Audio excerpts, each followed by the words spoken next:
Welcome! Hi guys, I am the co-founder of GrandmaWouldApprove and GrandmaWouldApprove, a vintage restoration and reconstruction brand where we upcycle vintage garments that are up to 30 to 50 years old. We also reconstruct these garments. You know, there aren't any reconstruction brands in India.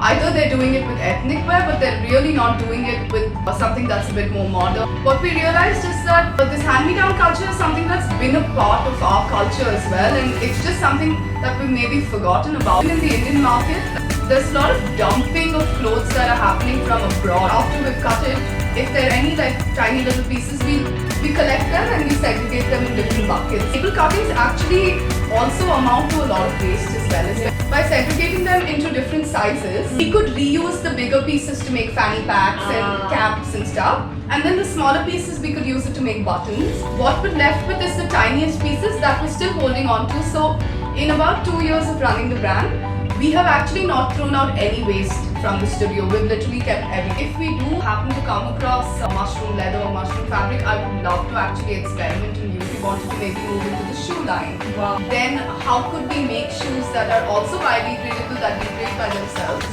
but are also made from mushroom leather? It would be incredible. I know I've been using mushrooms for a really long time. I'm definitely an advocate of it. And sitting on the computer and doing all the graphic design work, I started realizing that I was actually spending less of time out in the sun, vitamin D deficiency, like a lot.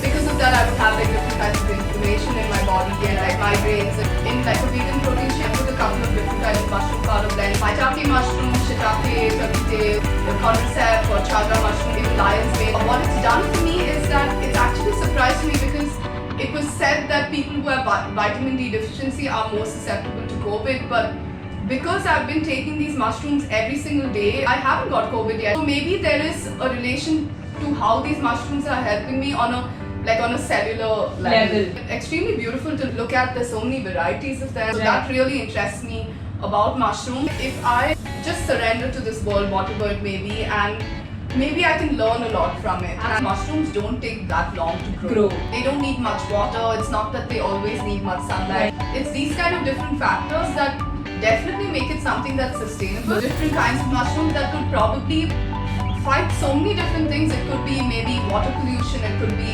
maybe land pollution, it could be oil spillage of the ocean, it could be so many different things. Mushrooms basically cover the whole of the landmass on Earth. They have such an important role in our forests, transporting nutrients, the trees to communicate, the plants to communicate. We are part of fungi.